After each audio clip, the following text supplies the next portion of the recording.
mu Bwakabaka obwedda okuli wamagulu meeru naffe waffe mu Buganda Bassekabaka bwe bategeeraga nti waliwo okukaayana mu lulyo lulangira n'ababeeyagaliza n'abasuubira okusuula Obwakabaka wattu abantu abo basalibwangako Ssekalootera Sinakindi abalangira abaawangangusibwa okwewala okubatta olw'obuvuyo n'okweyagaliza okwali kujjudde mu Bwakabaka obw'enjawulo. Entalo mu Bwakabaka obw'enjawulo zaalinga nnyingi n'olwali mu Bwakabaka bwa Buganda zikyalimu naye ng'ebiseera ebisinga zaavanga ku bakyala bannakabutuzi oba abazaana ba Kabaka abakyala babeera nabo Sinakindi ne baganda ba Kabaka ababeeyagaliza okuba nti bajjewo Kabaka atudde mu ntebe bo bazzeewo waabwe. Saako ensowole muyinza okubuuza nti ziri mu famire zammwe zonna ensowole ziri buli wamu waliwo ensowole.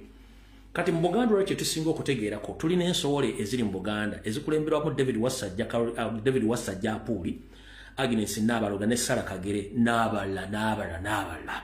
Kati kw'ossa abo baali beeyagaliza okubeera mu ntebe Ssaabasajja Kabaka waali ate nga tebaafuna mukisa ogwo. Kati bw'ogattako akabana akatudde Mmengo n'Abaganda mannya bakulembeddwa Sanoga Mulengejja Wasanya Kalu Charles Peter Mayiga wattu ne gujabagira.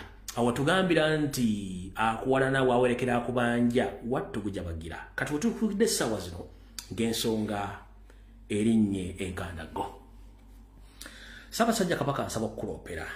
Gy'otali ntera okubeerayo era nsomola ebintu bingi nnyo nenzija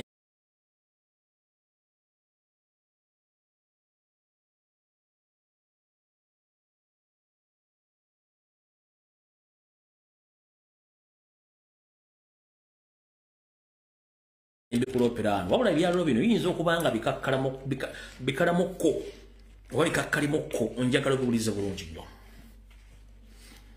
Musajja mukulu gwe wakwasa Ddamula Wasanya Kalu Charles Peter Mayiga Sanoga Mulengejja era n'osalawo n'omugamba munnange nziza Ddamula yange akolaganye n'abalabe bo bangi okwagala okukusaanya omuli ensowole saako ne gavumenti ya wakati. Jjukira naye wamukwasa Ddamula eno nga temumaze kukola kunoonyereza ensibuko yo obwo n'obuddo. Kumbe ne musajja Munyarwanda atonye mooli era ne bombuuza okutambula atambula takulagirira bajjajjaabe we baawunzikira oba we baaterekebwa.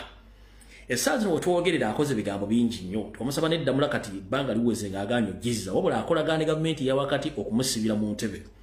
Wetwogera lwasembeyo mukuba ekimmooni kwe kwabadde abazaalibwa gwe wagaanye okulabikako kusiima erubaga n'okusala keeke. Essaawa zino kyamunyiizizza nnyo olw'okuba nti akimanyi nti okola buli kimu ekisoboka okuba nti omujja mu ntebe wabula akyekwasizza gavumenti n'ebintu bino wammanga. Naye ng'ekisookera kyensigala okukuluma kutu nkutegeeze nti Yoseri Tibahabulwa Nyandolo tabayisirwa mutabani wa Kale kyensere muzeze nsanga bisibe na nyini kabuyonje etambula. Akimanyi bulungi nnyo nti gwe Ssaabasajja Kabaka oli musajja ayimira ku kigambo kyo era atakivaako.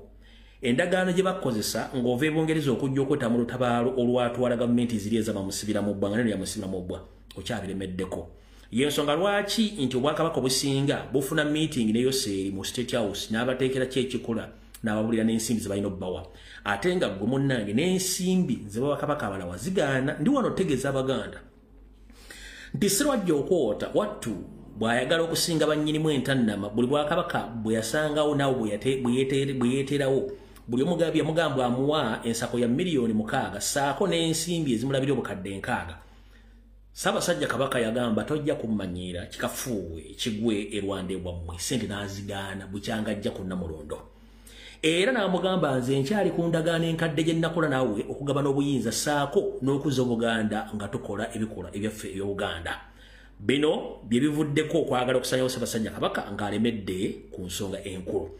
Yoseri mbw akimanyi bulungi okusinziira ku intelligensi ye ye okusinziira ku intelligensi ye mbugwe Yoseri omuwunyira ziizi Yoseri akuwunyira ziizi toyagala muwulira ku nkiddamu okusinziira ku intelligensi ya Yoseri Tibahabulwa Nywande mbu Ssaabasajja Kabaka olwali mwenda mutebe w'okubiri mbu Yoseri akuwunyira ziizi ne gavumenti ye National Labourers Movement ebikola bye bakola n'okutulugunya n'okubba abantu n'enfuga etali y'amateeka.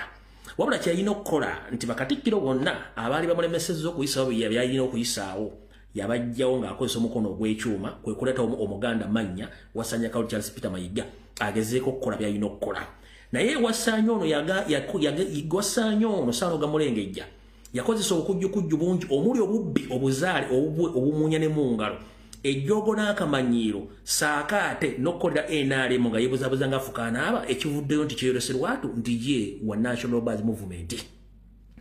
Era bakimanyi lunye nti singa ojjawo Sano nga mulengejja NRM Buganda ejja kuba tekyasobola kwogera kigambo kyonna olw'ensonga ono Wasanya kusereza bamu okusaasanya Buganda okukubirawo Yoseri campaign bw'asigale mu Buganda singa Wasanya avaawo kiba kitegeeza nti Obuganda Museveni bamubuviridde ddala mu ngalo abatakyanadde se eyogera kigambo mu Buganda y'ensonga lwaki y'ensonga emu teyagala akole ki aveewo olw'ensonga tolekedde akaluvo mwange kyonna bajja kikola ekyetaagisa obutajjaawo Wasanya Kalu Charles Peter Mayiga.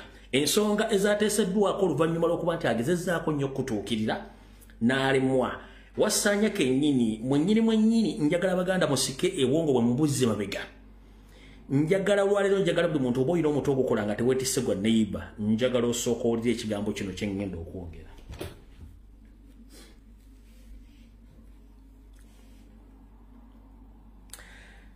Ebbanga liweze nga Ssaabasajja Kabaka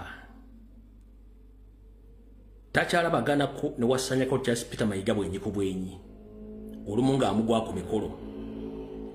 Nzize mbagamba lunye nti Ssaabasajja Kabaka yategeera abali mukolo musaanyaawo nga ne David Wasajja yalulimu. Era David Wasajja atutte ebbanga ng'alinnya mbigirira Ssaabasajja Kabaka nga tamulagidde n'awandiika n'ebbaluwa ez'ebikukujju. Ngera Wasanya Kalu Charles Peter Mayiga zeewandiikira ez'ebikukujju n'ateekamu n'obubaka bwe nga bulaga nti Ssaabasajja Kabaka yabuwandiise.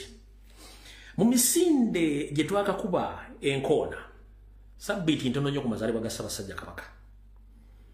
Bw'oba oyagala okutegeera nti Ssaabasajja Kabaka mukambwe mukko oba mulala mukko ng'enjogera y'ennaku zino, bw'ogamba nti oli muganda wo era mwagana bulungi nnyo, lwaki gwe akozesa omutwe nga teweeyase mweyazike gw'ogamba nti oli muganda wo era musisinkana ng'ate nze nabagamba balika bwana muto bakyasinkana?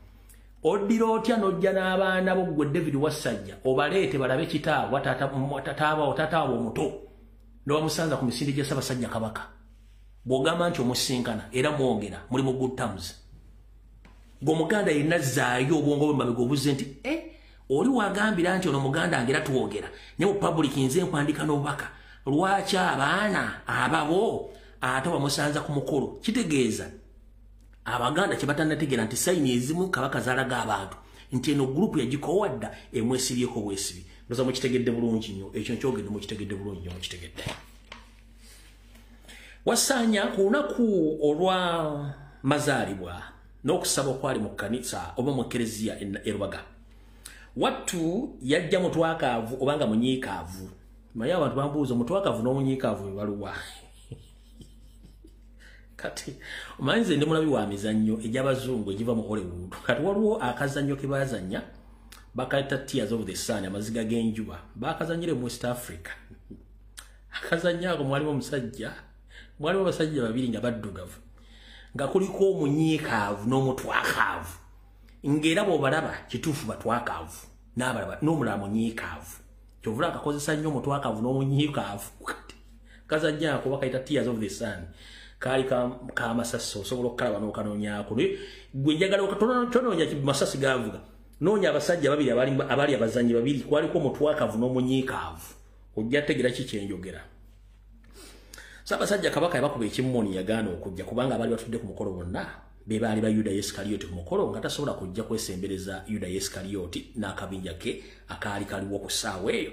Nga n'enteekateeka endala ze baali bakoze zaali nnyingi nnyo ku mukolo ogwo n'azibuuka n'atasobola zibeerako. Kati omusajja ono bwe yalabye ng'ebintu bigayeggaye n'agamba nkoze ntya. Ssaabasajja Kabaka kanda okuviire ku ntono. Wasanya Kalu Charles Peter Mayiga atuuza ya lukugunyu. We yatuuse okulaba nga bimusobedde n'agamba akoze atya. Ko ye kansooke ngendeko ew'omulangira David Namuggala mmale omusomera mu ddiiru yange osanga y'anaagituukiriza gy'oli. Ewiiki eno yennyini omwami ono yawandiise ku mutimbago n'agamba nze ye ne mukyala we baakyaddekkokko ew'omulangira David Namuggala ne banyumya emboozi n'egwa amakerenda. Gwe wenna omuganda amanyi kye bayita emboozi okugwa amakerenda osobola okukivunula mu nkola entuufu. wabula kino yagadde kiraga oluvannyuma lw'okwabizibwa nti eri abamulabye kuba ensisinkano yadde yakyama oluvannyuma naye kubye bifaananyi okulaga nti yabaddeyo naye ng'ensisinkano yabadde yakyama mu kusooka ensisinkano yabadde yakyama era nga teri n'omu yabadde ategedde nti ensisinkano eno gyeri ebifaananyi bye mwabirebeeko bulungi nnyo yensisinkana nga bwe yabadde oyo mulangira David Namuggala ono yewasanya Kawuti Charles Peter Mayiga Ssaalonga Mulengejja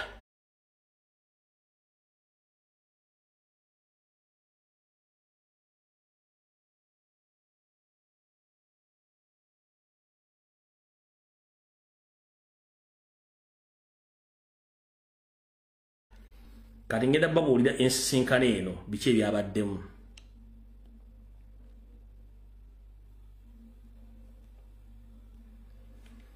ogira bulungi nnyo mu kusooka ensisinkano yabadde yakyama naye bategedde nti waliwo abategedde n'alyoka agitimba ku mutimbagano nti yabadde agenze kunyumyamu n'omulangira ku nsonga ez'enjawulo kati Ssaabasajja kankuloopere okusinziira ku